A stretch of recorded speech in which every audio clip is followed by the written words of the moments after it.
Hello, everybody. I'm Toby Shifsky. I'm the Executive Director of Kaplan Real Estate Education. And today we are here for a real expert webinar with none other than Exane Anderson. Exane, thank you for being here. Thank you, Toby, for having me on the show. What an honor. Yeah, well, great. Well, this is your first time on, but other people have been coming to many of these, and we do these kind of quick. This is going to be about 30 minutes. Everybody's going to hope it went longer. And today's topic is something I know near and dear to your heart, and it's principle-centered real estate. And now, just full disclosure for everybody, X and I met up a couple of years ago now, right? X, I think. It's been a year. It's been a few years, maybe some. I can't remember. Yeah, it's been a while. So X and I have been acquainted for almost 2 years because we started a journey with X a couple years ago, and that was to create a course, kind of a course that is different than anything somebody else maybe has seen. And X has created it. And here's the thing. At the end of this course, at the end of this webinar, you're going to understand kind of how you can maybe even take this continuing education course through Kaplan. But let me do this. I want to make sure and introduce X to our people here. And I'm going to go ahead and I got to take this bio for X and a couple things. X, what I found is a wonderful speaker. He is an excellent storyteller. And so I think you guys are all going to be in for a treat today. He's an author. He's on sales and negotiation, and he's an expert as well as a husband and a father. X has been in Forbes.com speaker magazine, in addition to various business blogs, podcasts, news stations, his books, right? The Key to the Gate, and What I Want My Children to Know Before I Die. Wouldn't that be great if everybody could do a book like that? But I think you could probably read X's, have sold internationally, these books. His educational, professional, and life experiences have taught him not only how to connect, self-actualize, and thrive, but also how to teach you and your team to increase your business, negotiate with the best, and create loyal, long-term clients. X, thank you for being here today. Thank you for having me, Toby. Like I said, such an honor to be on the interview here with you today. Yeah, right on.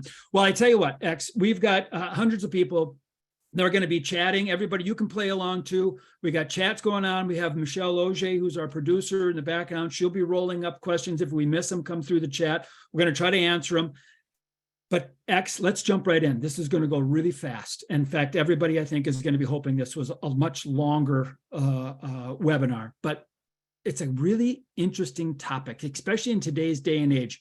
And I just have to kind of say it first. We say principle-centered real estate.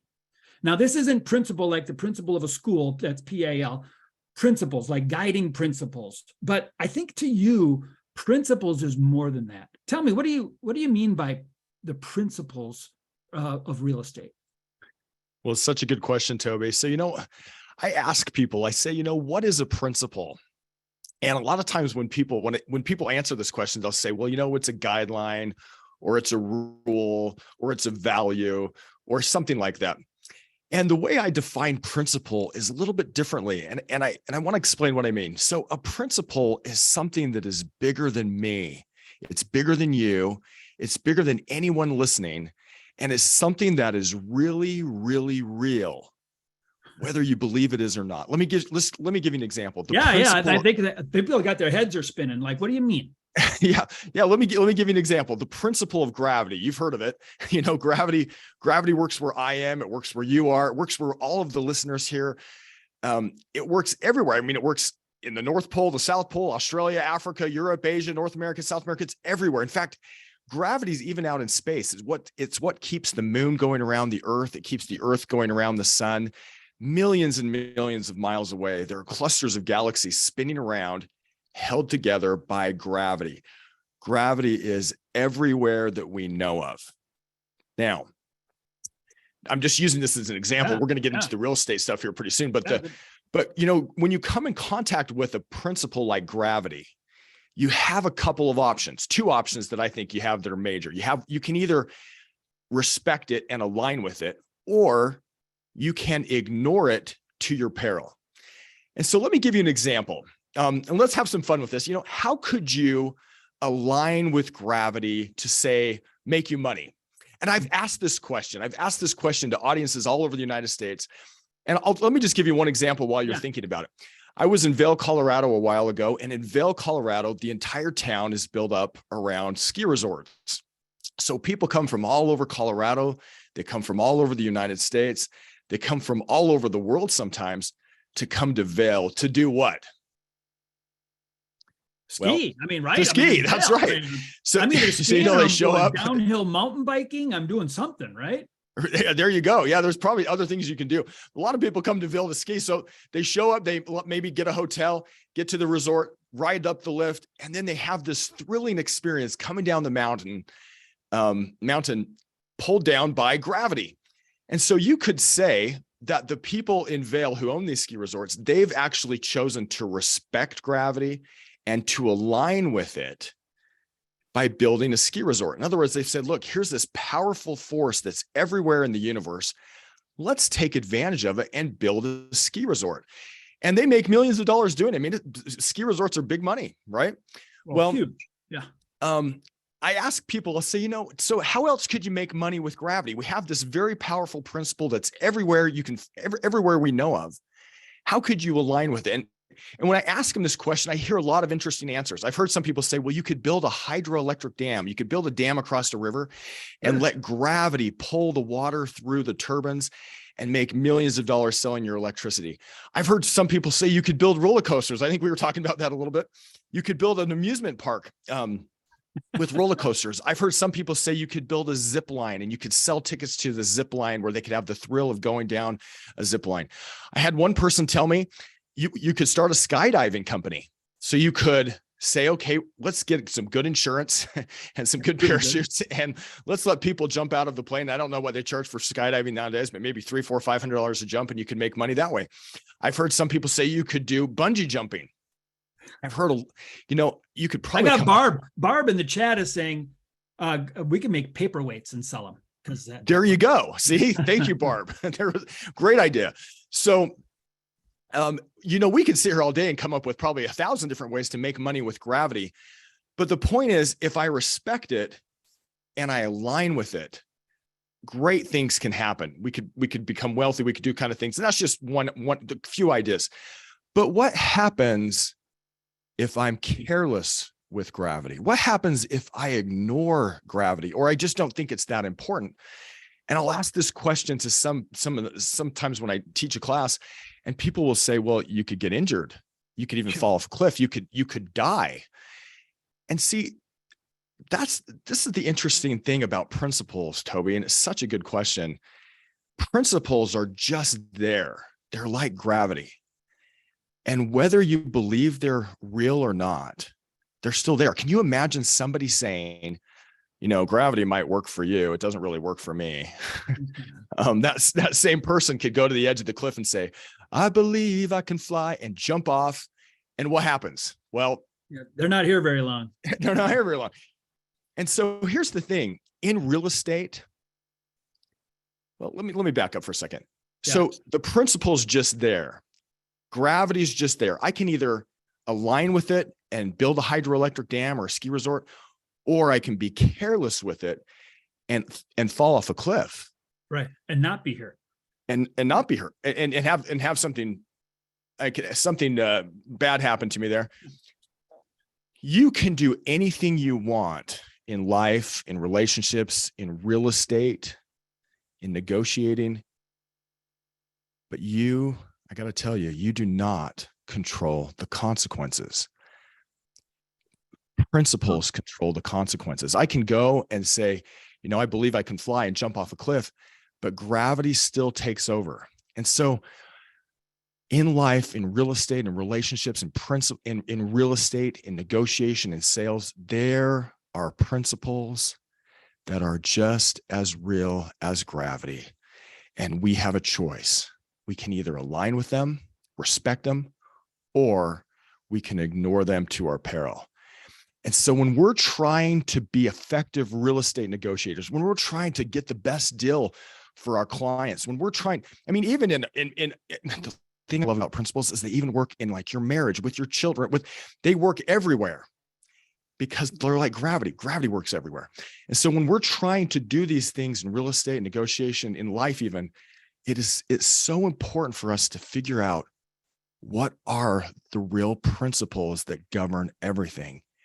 And then how can I align with them to get the consequences that I want? Because remember, either you're working with gravity and you're skiing down the hill, or you're producing electric power, or you're fighting it and you're not around for very long. Same thing in real estate. I mean, look, we've got people, we got the hook out.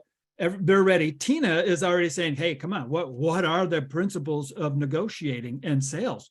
And so let's jump into it. We're going to move pretty quick, but if you can't, if the principles are there and you can't control the consequences, how do you align with it? What's the value into why is it so important to learn the principles that govern human kind of relations and interaction when it comes to real estate? It's so important, because if you're doing techniques that are not in alignment with principles, you're basically flirting with falling off a cliff. And so it's become super important to figure out what they are. So what are they? Well, let me tell you a story. Yeah. One time I was at a bank. Well, I'll just tell you this. I had a problem with my bank account a long time ago.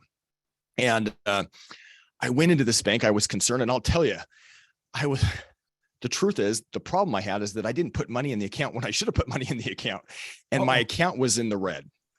And I went into this bank kind of concerned, and I was a little bit embarrassed. And there was a gentleman there, we'll call him Jeff. Jeff helped me figure out this problem with my account. And he waived a bunch of the fees. I put the money in like I should have before. And when he was done, I looked at Jeff and I said, hey, Jeff, thank you so much for helping me with this. Can I get the email to your boss? And when I asked him that, he looked at me kind of funny, like, why do you want the email to my boss?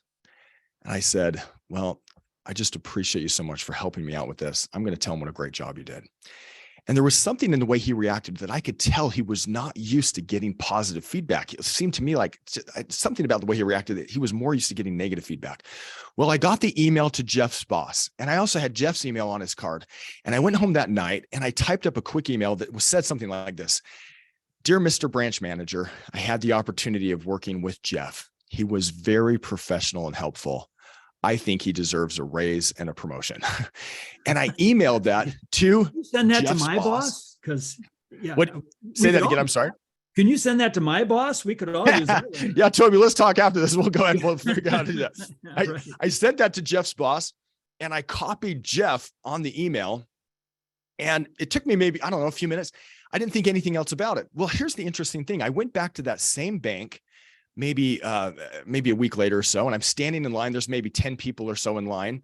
And this is back in the days when you had to, you had to actually go to the bank. You can actually do a lot from your phone these days. But I was standing in line, and something happened that had never happened to me at this bank before. And I was in this fairly large city. Somebody came up to me. I'm standing at the end of the line, and they say, Mr. Anderson.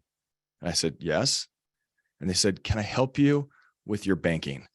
And I said, well, sure. And they took me from the back of the line, and they brought me over to a desk, and they let me do my banking in front of everybody else. You would have thought I had $10 million at the bank, which we all know that I didn't, right? Oh, yeah. Anyway, it happened again and again in this bank, where I would walk in, and they would help me again and again and again and treat me like a king at this bank. Well, the interesting thing is it didn't happen until after I had sent this email to Jeff's boss and copied it to Jeff. Now, I ask people in my classes, I say, hey, why do you think this happened? And I'll hear a lot of things. People say, well, everybody else wanted a letter just like Jeff got. If Jeff got one, maybe I can get one. And maybe that's true. The truth is, I don't know for sure exactly what happened. That may be true. But I want you to hold that in your mind just for a second. If you fast forward a few years later, several years later, actually, I'm sitting in this high-level director's office in New York. And I'm sitting across the table from me, and he looks at me and he says, you are the only salesperson I have ever let into my office. And I was surprised because competition was fierce for this thing that I was selling. And then he said something really, really interesting. I'm not going to tell you what he said, but I want you to think, what do you think I did to get this an appointment with this high-level director in New York and have him tell me you're the only salesperson that I've let into my office? Now, again, to be fair, I think it might have been because about the particular product I was selling, but that's not what he said. He said, "You're the only salesperson I've ever let into my office."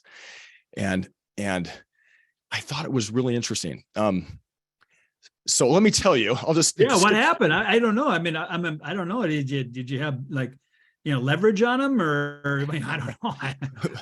Well, let me tell you what happened. So it was almost exactly the same thing that happened with Jeff at the bank. What happened is, and by the way, for some of you who want to sell commercial real estate, I know there's a lot of agents there who maybe at some point dream of selling commercial real estate.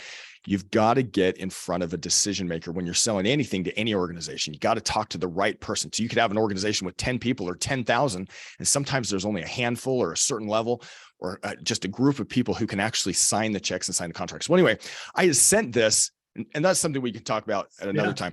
But I sent this email to Jeff. Well, guess what happened when I sent this email? Nothing. Absolutely nothing. I didn't get a "we're not interested." I didn't get a "hey, somebody else handles this." Just Jeff is this guy. He's the client. He's the one that you're sitting in his office now. But that you sent an email to him and it didn't do anything. Nothing. That's right. So I sent a level to this high level director. You're correct. Yeah.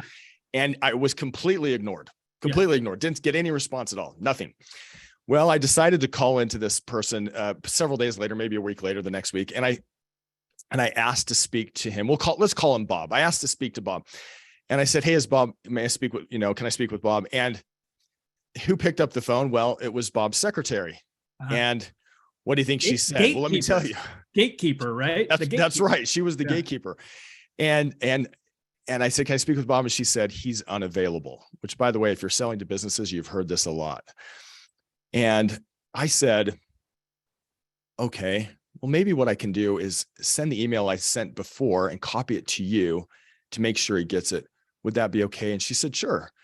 And so what I did is I pulled up the email I'd sent a little bit before. And by the way, we started talking just a little bit here. And I noticed that she was very kind. She was very she had this kind of fun, bubbly personality. She was very professional and courteous. And I legitimately enjoyed just chatting with her. And she was just fun to talk to. And I said, "You know what? I got to tell you, I talk to people on the phone all day long. And I really appreciate you being so friendly and courteous and professional. Thank you." And she said, "Well, thanks." I said, "You know what? I'm going to mention that to your boss." So I still have her on the phone. I pulled up this email I sent to her boss a week, several days or a week ago. And I typed something like this. I said, "Dear Bob," or dear, the director here in New York. I said, "I had the opportunity of working with Janice. She was very professional.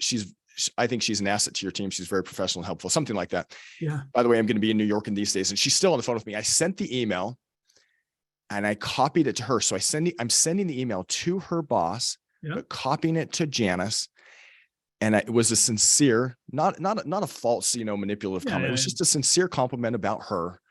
And I said, "Did that email come through okay?" And she said, "Let me check." And she checked. There was a little pause. And she said, "Yeah, it came through." And she said, "Hey," and there was another little pause. And she said, "Hey, thank you for the compliment." And I said, "Well, I meant it." And that was it. I mean, then we ended the conversation. Well, fast forward back to where I'm sitting in this high-level director's office in New York, across the table from him, and he said, and he's just, we're going to get the reveal here. Like, why are you? How did you get in? Right? This is what he said to me. He said, "You're the only salesperson I've let into my office, and the reason you're here is because you were nice to my secretary." He said, "I talk to my secretary more than I talk to my wife, and some of these sales guys don't understand that." I thought that was really, really interesting, Toby. The reason that I got into this high-level director was because I was nice to his secretary. In fact, he said I was the only salesperson he never let in, and it was because of that. Well, let me tell you what he didn't say. He did not say, "You were the only person I've let into my office, and because you have great social media." Now, by the way, I'm not saying anything bad about using social media. It can be very powerful, but that's not what he said. He didn't say, "You have great marketing," or "You have a great website." He said, "You're the only salesperson I've let in, and it was because you were nice to my secretary." Now, if there is one thing, just one thing I would like viewers or listeners to hear today, I would want you to start thinking, what are the principles that govern everything? What are the principles that govern a real estate negotiation? What are the principles that govern relationships? By the way, if you want to get good at real estate, you've got to get good at relationships. And if you want to get good at relationships, you've got to get good at the principles that govern relationships. So let's talk about that just briefly. Yeah. You know, the thing that got me in front of this guy was just being nice to a secretary. The thing that got me treated like a king at the bank was just being nice. Well, what if so you could say figuratively, I was aligning, kind of like gravity. I was figuratively aligning and building a hydroelectric dam. What if I had ignored that principle? What if I had gone into the bank and been a little bit of a jerk? And I said, what if I would have walked in there and said, you know what, I've been here with this bank for years. And I can't believe you charged me so many fees. I mean, I make one mistake. You better fix this and you better fix it now. And if you don't, I'm going to tell everybody what a bad bank you are. Could I have bullied my way and gotten them to fix and had them fix the problem? The answer is I might have been able to do it. But what would have happened when I came to the bank a week or so later? Would they have treated me like a king? Probably not. No. They probably would have said something like this, like, watch out for that guy. He's a little bit of a time bomb. And by the way, make him wait a little bit longer because he's a little bit of a jerk, right? Right. So when we're talking about negotiating, when we're talking about selling, we're talking about representing our clients, I can tell you there are thousands of these little tiny choices that happen all the time. And if you can figure out what the principle is and align with it, your ability to get a yes out of a no situation, your ability to influence others, your ability to be an effective real estate negotiator, an effective representative of your client, you will have as much power as gravity. You have this power that's behind you, that's pushing you on to success. Now, if you ignore these principles, it's the difference between, I don't know if you've ever stood on top of a hydroelectric dam and you felt the power that comes as these waters. I mean, it's like a hum. It's almost vibrating. It's got this immense amount of power. When you're aligning with principles, you can almost feel the power helping you behind you. When you ignore these principles, it's almost like you feel like you're about to fall off a cliff. It's like you're not looking forward to the next move because everything's scary. Oh yeah. And so, well, we've all dealt with that, right? I mean, we've all dealt with people who are. I've dealt with it. I dealt with it all the time. In fact, I have clients who are brilliant, but they are a fight and they are a grind, and it's hard to do business with. And so I love kind of this idea of gravity, something that's there. You can either understand it, and you can take advantage of it, or you can ignore it at your own peril. I mean, we've seen it. We've seen these bright shining lights who come into real estate and they crush because they do a couple deals. And the next thing you know, maybe they're not really, because I think what you're holding on here, the very simple first principle is this kind of golden rule, right? I mean, that's right. And those people who don't understand, the first principle of the golden rule, they're not here very long. Because A, not only do the clients not like working with them, but B, other agents don't like working with them, right? That's exactly right. By the way, if you want to be good at real estate, the best real estate agents, and I've met them all over the country, are the ones that everybody likes to work with them. And thank you, Toby, for bringing that up. The principle in the bank and in New York that I aligned with, that's just as real as gravity, is the golden rule. Now, you don't have to believe in gravity and you don't have to believe in the golden rule. It's real, whether you believe it is or not. If you align with the golden rule, you've got stuff that's going to happen for you. If you ignore the golden rule, you'll find it's almost like flirting with the cliff. I've seen agents, and this is the good news, by the way, you do not have to be one of these pushy kind of, we're going to beat you up if you don't do what we say, negotiating people. The best agents I've ever met, and I've met a lot, I call them diplomats. Yeah. There's this quote that goes along with diplomacy. It says, diplomacy is the art of letting others have your way. And the best agents out there, everybody likes working with them. Now, can they be good negotiators? You better believe it. Oh yeah. But it's kindest and best negotiators I've ever been with. Like you said, diplomacy, they make you feel like you're getting everything you want when you really didn't. You got everything they wanted. Happened to me numerous times when I first started in real estate. That's right. So, the key to success in real estate is, in my mind, is to, number one, be humble enough to realize you're not a principle. You're not gravity, right? Number two, figure out what those principles are And number three, make your little tiny daily decisions, just things like being nice to the secretary, Yeah. complimenting somebody, where you're aligning with the golden rule, and others. There's other timeless principles that we don't have time with on this. What do you see? Give us a quick little hitter, because I know we're going to talk about your course that's available that goes deeper into every one of these with stories, examples. But it becomes really clear when you give a story about at your own peril. At your own peril, you can either believe it and do something about it or not. And generally, it's a short road to failure. And I've been in real estate, been licensed for 30 years.